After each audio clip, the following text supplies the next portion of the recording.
자, 인생을 살다 보게 되면 누구에게나 위기가 있습니다. 위기치 않는 고난과 어려움이 없는 사람은 거의 없습니다. 그런데 이기는 곧 기회이다라고 하는 말처럼 우리 인생에 찾아온 위기가 또 다른 기회가 될 수도 있다라고 하는 것이죠. 그래서 성경을 보게 되면 그 인생 가운데 찾아온 위기가 새로운 축복의 기회가 되었던 사람들이 의외로 많이 있습니다. 자, 오늘은 야곱이 자신의 가정에 찾아온 위기를 어떻게 극복하였는지를 생각하면서 오늘 내 자신과 내 가정에 찾아온 이 위기를 우리도 어떻게 이겨낼 수 있는지에 대하여 생각을 해보도록 하겠습니다. 그런데 중요한 것은 내 인생에 찾아온 위기보다도 내 인생에 지금 내 가정에 어떤 위기가 찾아왔느냐 하는 사실보다도 그 위기를 내가 어떻게 극복해낼 수 있느냐 하는 사실이 더 중요하다는 것입니다. 그러니까 여러분, 왜 이런 위기가 찾아왔지라고만 생각하지 말고 내가 어떻게 하면 이 위기를 극복할 수 있지? 여러분의 가정에 찾아온, 여러분의 인생에 찾아온 위기에 집중하기보다는 어떻게 이 위기를 극복할 수 있느냐에 관심을 갖고 여러분에게 찾아온 위기를 극복해낸다면 오히려 여러분의 인생에 찾아온 위기가 여러분의 인생에 더한 축복이 될 줄로 믿습니다. 창세기 34장은 야곱의 가정에 찾아온 그 위기에 대하여 다루고 있습니다. 우리가 지난 시간에 나눴던 것처럼 야곱의 애동딸 디나가 그 땅의 딸들, 여자들을 보러 나아갔다가 그 땅의 주장 세겜에 의해서 강제로 강간을 당하였습니다. 그런데 이 안타까운 소식을 들은 야곱의 아들들은요, 분노하였어요. 분노를 참지 못해서 복수를 했습니다. 이제 야곱과 그 가족들은요, 언제 보복을 당할지 모르는 그 상황 가운데서 여러분 하루하루를 두려움 가운데 떨면서 살 수밖에 없었습니다. 아니, 분노를 이기지 못해서 복수를 했는데 복수할 때는 기분이 좋았을는지 모르지만 이제 시간이 지나면서 이제는 야곱과 그 가족들이 그들에게 복수를 당하여 멸망에 이를 수밖에 없는 절대절명의 위기 가운데 빠졌다는 것입니다.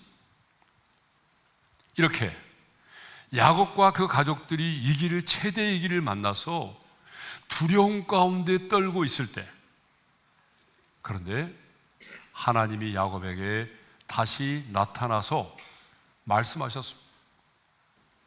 야곱이 최대 위기를 만나서 두려움 가운데 떨고 있을 때에 한동안 잠잠하시던 하나님께서 또다시 나타나셔서 이렇게 말씀을 하셨습니다.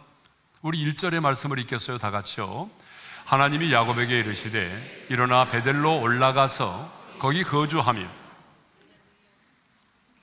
하나님이 위기 가운데 있는 야곱에게 나타나서 하신 말씀이 뭐예요? 일어나 베델로 올라가라는 거예요. 그러면 왜 하나님은 또 다른 지역도 많이 있을 터인데 왜 굳이 베델에 올라가라고 말씀하셨을까요? 그 첫 번째 이유는요, 베델은 야곱이 하나님을 인격적으로 처음 만난 곳이기 때문에 그렇습니다. 우리 잘 아는 것처럼 베델은요, 형 에서의 낯을 피하여 도망가던 야곱이, 모태 신앙을 가지고 있던 야곱이 처음으로 하나님을 인격적으로 만난 곳이에요. 그러므로 야곱에게 있어서 베델은 하나님의 은혜를 가장 실감나게 해줄 수 있는 은혜의 장소였다는 것입니다. 그런데 야곱은요, 이제 가나안 땅에 들어와 세겜 성읍에 머물러 살면서 안정되고 번영된 삶을 살아가면서 베델에서 하나님께서 자신을 만나주시고 자신에게 베풀어 주셨던 그 하나님의 은혜를 잊고 살았다는 것입니다.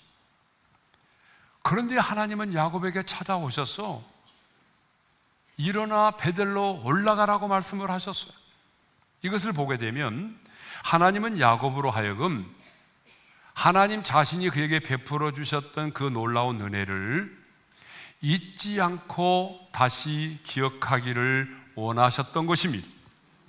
그러니까 하나님은요, 야곱으로 하여금 그동안에 베풀어 주신 하나님의 은혜를 깨닫고 다시 새로운 영적 각성을 갖도록 하기 위해서 일어나 베델로 올라가라고 말씀을 하신 것입니다. 자, 여러분, 우리 인생에도 하나님을 인격적으로 만났던, 그래서 내 인생의 터닝 포인트가 이루어졌던 극적인 은혜의 순간들이 있습니다. 여러분 있죠? 예. 좀 고개라도 끄덕여 보세요. 네.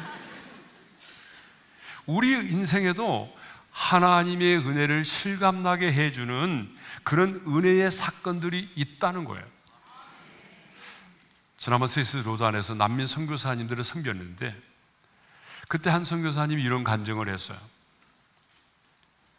중고차 매매 건 때문에 전화를 받고 나가는데 갑자기 뒤로 수갑이 채워지고 얼굴에 복면이 씌워지고 자동차로 어딘가로 끌려가게 됐다는 거예요. 아, 이제 나는 죽었구나. 두려움이 몰려왔대요. 근데 지나가다 보니까 뭐 실탄을 장전하는 소리를 일부러 막 내는 거예요. 아, 이제 나 죽었구나. 그래서 이제는 마지막에 이런 기도를 드렸대. 하나님, 죽음의 순간이 다가왔는데 제가 두려움이 없이 죽음을 맞이하게 해주세요. 이런 기도를 드렸대요. 그런데 그때에 하나님 음성이 들려왔어요. 볼지어다 내가 세상 끝날까지 너희와 항상 함께 있으리라. 그 하나님 음성을 들었대요. 그리고 풀려났어요. 근데 나중에 보니까 사모님도 갑자기 자기 남편이 사라졌잖아요.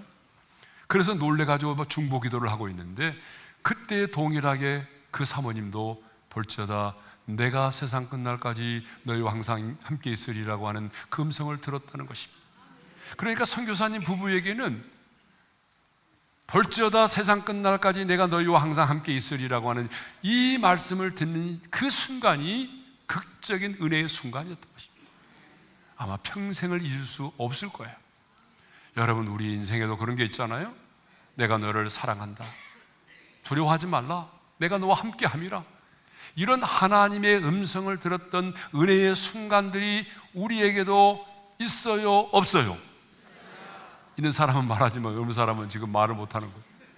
우리에게도 그런 순간들이 있어요. 하나님이 나를 만나주시고 내 눈물을 닦아주시고 나를 안아주시고 나의 질병을 고쳐주시고 내 가정이 깨어지려고 할 때에 그 가정에 이기 위해서 우리의 가정을 회복시켜 주시고 파산 직전에 있던 우리의 회사를 다시 살려주셨던 그 은혜의 순간들이 우리에게 있다는 것입니다. 그것이 바로 뭐예요? 내 인생의 베델입니다. 그런데 우리는요, 그 베델을 잊고 살 때가 많아요. 하나님의 사람은요, 하나님이 내 인생 가운데 베풀어 주셨던 그 은혜를 깨달을 때에 영적으로 강한 자가 되고 영적 각성이 일어나는 것입니다. 그 은혜의 순간들을 다시 기억할 때에 아, 그렇지, 그때 주님이 나를 이렇게 만나 주셨지. 그럼 내가 이렇게 살면 안 되잖아. 뭐 이런 영적인 각성을 하게 된다는 거죠. 그래서 하나님은요, 가나안 땅에 들어와서 가나안의 온주민을 몰아내는 영적인 전쟁을 치르고 있던 이스라엘 백성들에게 승리를 하였음에도 불구하고 다시 길갈로 돌아가도록 하셨어요. 여호수아 10장 15절과 43절을 읽겠어요. 다 같이요. 여호수아가 온 이스라엘과 더불어 길갈 진영으로 돌아왔더라. 왜 전쟁을 하는 이스라엘 백성들이 승리를 했음에도 불구하고 승리했던 그곳에 머무르지 않고 다시 길갈로 돌아오도록 했을까요? 길갈에 뭐가 있어요? 요단강을 건너고 난 이후에 세웠던 12기념비가 있단 말입니다.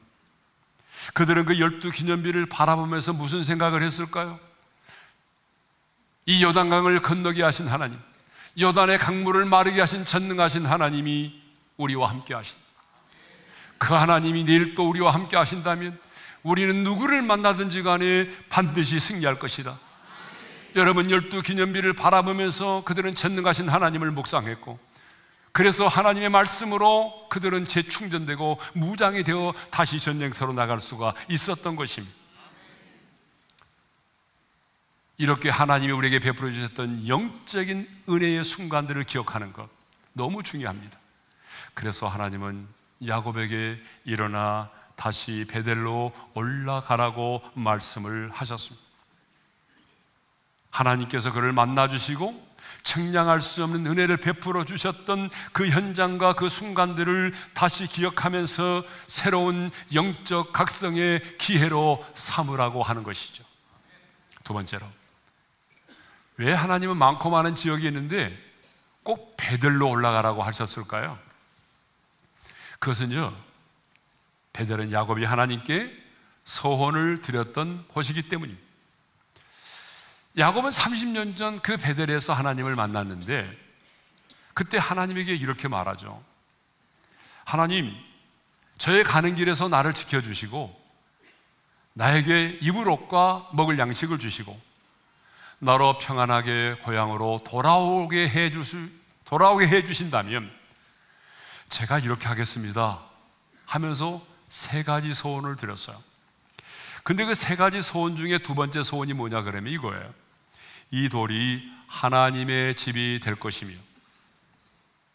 이 말은 무슨 말이죠?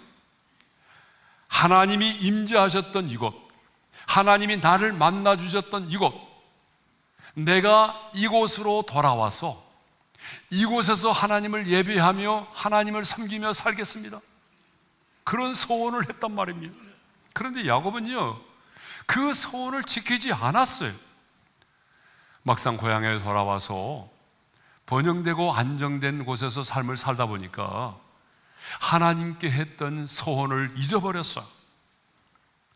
소원대로라고 한다면 야곱은 지금 세겜에 머물러 있어야 하는 것이 아니라, 소원대로 한다면 지금 야곱은 어디에 있어야 돼요? 베델에 거주하면서 베델에서 하나님을 예배하고 있어야 돼요. 그런데 야곱은 그 소원을 잊어버렸어요. 그런데 하나님은 이렇게 이 길을 만난 야곱에게 나타나셔서 야곱아, 다시 일어나 베델로 올라가라. 네가 내게 소원했던 그 자리로 돌아가 나를 예배하라고 말씀하십니다. 이것을 보게 되면 야곱은 소원을 잊고 살았지만 하나님은 그 소원을 잊지 않고 기억하고 계셨다는 사실을 우리가 알 수 있습니다. 지난번에도 말씀드렸지만 소원이라고 하는 것은 하나님 앞에서의 한 약속입니다. 단순한 인간과 인간과의 계약이 아닙니다. 소원은 전능하신 하나님께 드리는 믿음의 선언이고 믿음의 고백입니다. 그러므로 여러분, 소원을 우리가 하고도 지키지 않는 것은 단순한 실수가 아니라 하나님 앞에서는 그것이 죄가 된다는 사실을 잊지 말아야 합니다. 그래서 여러분들이 하나님 앞에 어떤 소원을 했다면 그 반드시 소원을 지켜나가시기를 바랍니다. 자, 그러면 하나님은 왜 야곱에게 그 베델로 올라가라고 말씀하셨을까? 베델로 올라가라고 명하신 궁극적인 목적이 무엇이냐는 거예요. 자, 1절의 말씀을 우리 한번 읽겠어요. 다 같이요. 하나님이 야곱에게 이르시되 일어나 베델로 올라가서 거기 거주하며 네가 내 형 에서의 낯을 피하여 도망하던 때에 내게 나타났던 하나님께 거기서 제단을 쌓으라 하신지라. 자, 하나님이 야곱으로 하여금 일어나 베델로 올라가라고 말씀하신 궁극적인 목적이 뭐예요? 거기서 제단을 쌓으라 하신지라. 제단을 쌓으라고 하는 말이 뭐예요? 오늘 우리로 말하면 예배를 드리도록 하기 위함이라는 거예요. 그런데 거기서 제단을 쌓으라 그렇게 말씀하지 않고 앞에 하나님께라는 말이 붙어 있어요. 하나님께 거기서 제단을 쌓으라. 여러분, 이 말은 곧 무엇을 의미하는가 하면 바로 예배의 대상이 바로 하나님이심을 가르쳐 주고 있는 거예요. 여러분, 예배는요, 나를 위한 게 아닙니다. 예배는 여러분의 느낌과 여러분의 소원을 따라 드리는 게 아니에요. 예배는 나를 위한 것이 아니라 하나님을 위한 것입니다. 하나님께 제단을 쌓는 것입니다. 예배는 사람을 위한 게 아닙니다. 그래서 아브라함이 가는 곳마다 제단을 쌓았는데 창세기 13장 18절을 보게 되면 이런 말씀이 있어요. 다 같이요. 거기서 여호와를 위하여 제단을 쌓았더라. 누구를 위하여? 여호와를 위하여 제단을 쌓았더라. 예배의 대상은 누굽니까? 오직 하나님 한 분뿐이십니다. 야곱이 베델에서 만난 그 하나님을 예배했던 것처럼 우리도 나를 만나주시고 나를 구원해주시고 나를 지켜주시고 나와 함께 하신 그 하나님, 더 나아가서 내 영혼이 육체의 장막을 벗는 그 인생의 마지막 순간까지도 나를 책임져 주실 그 하나님, 그 하나님께 찬양과 경배를 드리는 것이 바로 예배인 것입니다. 그러므로 여러분, 예배는 내 중심, 내 생각을 가지고 드리는 게 아니에요. 오직 주님만을 생각하고 내 느낌과 감정이 중요한 것이 아니라 주님이 받으실 영광만을 생각하고 그 영광의 보좌만을 바라보면서 예배를 드려야 되는 거예요. 그런데 너무나 많은 성도들이 지금도 내 중심의 예배를 드린다는 거예요. 하나님 중심의 예배가 아니라 내 중심이에요. 내 느낌과 감정이 중요한 거예요. 여러분은 하나님께 예배를 드리되 하나님을 위한 예배, 하나님 중심의 예배를 드릴 수 있기를 주님의 이름으로 축원합니다. 자, 그러면 야곱은 일어나 베델로 올라가라고 하는 주님의 명령에 어떻게 반응했을까요? 자, 3절의 말씀을 우리 한번 읽겠어요. 다 같이요. 우리가 일어나 베델로 올라가자 내 환난 날에 내게 응답하시며 내가 가는 길에서 나와 함께 하신 하나님께 내가 거기서 제단을 쌓으려 하노라 하며, 야곱은 가족과 그와 함께 모든 사람들에게 말합니다. 이제 우리 일어나 베델로 올라가자. 그리고 하나님께 내가 거기서 제단을 쌓으려 하노라. 그리고 14절과 15절에 보게 되면 마침내 베델로 올라가서 무너진 난을 수축하고 그곳에서 제단을 쌓습니다. 우리 한번 읽겠습니다. 시작. 야곱이 하나님이 자기와 말씀하시던 곳에 기둥 곧 돌기둥을 세우고 그 위에 전제물을 붓고 또 그 위에 기름을 붓고 하나님이 자기와 말씀하시는 곳의 이름을 베델이라 불렀더라. 그러니까 30년 전 하나님을 만났던 그곳, 하나님께 소원을 드렸던 그곳, 하나님의 임재가 있었던 그 현장으로 다시 돌아와서 그 무너져 있던 돌기둥을 다시 세우고 그곳에서 하나님을 예배했다는 것입니다. 예배를 회복한 것이죠. 성도 여러분, 여러분 영적인 침체에 빠졌어요? 여러분의 가정에 위기를 만났습니까? 이렇게 앉아서 예배를 드리고 있지만 여러분의 가정에 어떤 위기가 찾아왔나요? 아니면 점점 하나님과 멀어져 가고 있나요? 그토록 뜨거웠던 하나님과의 첫사랑을 잃어버리셨나요? 아니, 무미건조한 신앙생활을 하고 있지는 않으세요? 좀 하나님의 임재를 경험하고 하나님과의 관계를 회복하고 싶지 않으세요? 그렇다면 여러분 다시 일어나서 우리도 베델에 올라가야 할 줄로 믿습니다. 예배가 위기를 극복할 수 있는 가장 빠른 지름길입니다. 하나님과의 관계를 회복할 수 있는 가장 빠른 지름길은 곧 예배라는 사실입니다. 예배 없이 회복이 없습니다. 예배를 회복하시기를 바랍니다. 왜냐하면 하나님의 형상대로 지음받은 우리는 예배를 능가하는 삶을 살 수 없기 때문이에요. 자, 그러면 야곱은 어떻게 하나님을 예배했을까요? 아니, 우리는 어떻게 하나님을 예배해야 되죠? 첫째로 자신을 정결하게 해야 합니다. 자, 2절 하반절의 말씀을 읽겠습니다. 다 같이요. 너희 중에 있는 이방 신상들을 버리고 자신을 정결하게 하고 너희들의 의복을 바꿔 입으라. 여러분, 예배를 드리기 전에 우리가 꼭 해야 될 일이 있어요. 그것은 내 자신을 정결하게 하는 것입니다. 여러분, 우리가 세상 속에 살면서 우리의 생각과 입술과 우리의 마음이 얼마나 오염되었어요. 그런 그 죄악으로 인하여 오염된 우리의 그 마음들을, 우리의 입술, 우리의 생각들을 어린 양의 보혈로 정결케 하고 정결한 마음으로 하나님께 예배를 드려야 합니다. 그러니까 여러분, 예배 전에 나와서 하는 일이 뭐예요? 예배 전에, 여러분 예배를 시작하기 전에 우리가 해야 되는 일은 내 마음을 정결하게 하는 일이에요. 자, 마침내 야곱과 그와 함께한 모든 사람들은 하나님의 말씀을 따라서 일어나 베델로 올라와 무너진 제단을 쌓았습니다.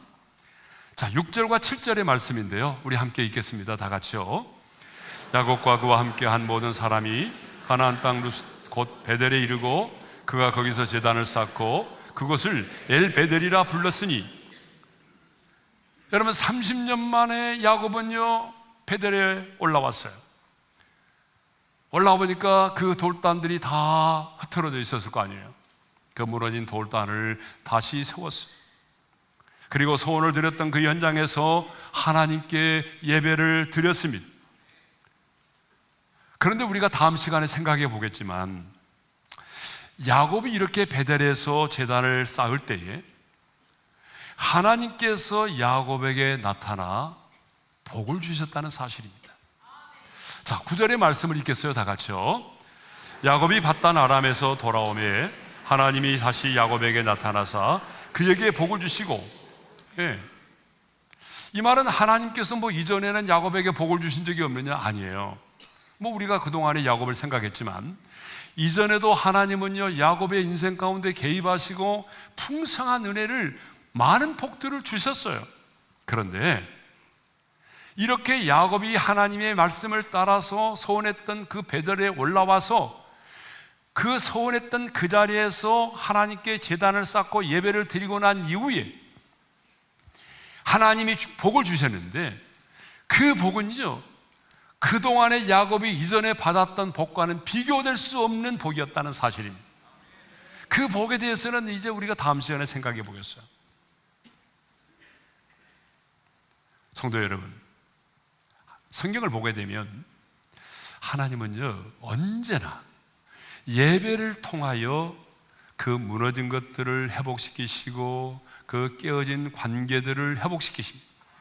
여기서 강조하고자 하는 말이 언제나입니다. 하나님은 언제나 우리를 회복시키기를 원하시고, 여러분이 잃어버렸던 것도 다시 회복시키시고 무너진 것도 다시 회복시켜 주기를 원하시는데, 그런데 언제나 하나님의 일하심의 방식은 예배를 통해서 그것들을 회복시켜 주기를 원하신다는 거예요. 그러므로 여러분, 예배의 회복이 없이는 어떤 것도 회복될 수가 없습니다. 그런데 사람들은요 인생의 위기를 만나고 문제를 만나면 자기의 힘과 능력으로 문제를 해결받고자 예배를 소홀히 합니다. 참 이상하죠. 예배 자리에서 멀어져 가요. 그러나 여러분, 아닙니다. 하나님께 속한 하나님의 사람은 내 인생의 문제가 꼬이면 꼬일수록 여러분 예배에 집중해야 할 줄로 믿습니다.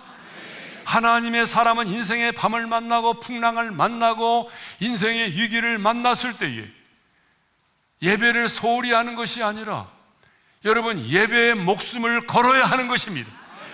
왜 그럴까요? 예배는 단순한 의식이 아니에요. 성경을 보세요. 하나님은 예배를 통해서 우리를 만나 주십니다. 지금 여러분, 우리는 이 예배하는 시간에 하나님을 만나고 있는 거예요. 예배는 하나님을 만나는 것이기 때문에 하나님을 만나면 인생의 문제들이 해결되게 되어 있습니다. 예배의 회복이 없이 주어지는 축복은 그 어떤 것도 축복이 될 수 없다라고 하는 거죠. 하나님이 주시는 회복은 언제나 예배를 통해서만 가능합니다. 그래서 하나님은 오늘 또 우리에게 말씀하십니다. 너의 삶에 무엇이 무너졌느냐? 너의 인생 가운데 무엇이 무너졌느냐? 영적인 권위가 무너졌느냐? 무엇이 무너졌느냐? 너의 가정에 찾아온 위기가 무엇이냐? 여러분, 이렇게 웃고 앉아서 예배를 드리고 있지만 말하지 못해서 그렇지 여러분의 가정에 찾아온 위기가 무엇입니까?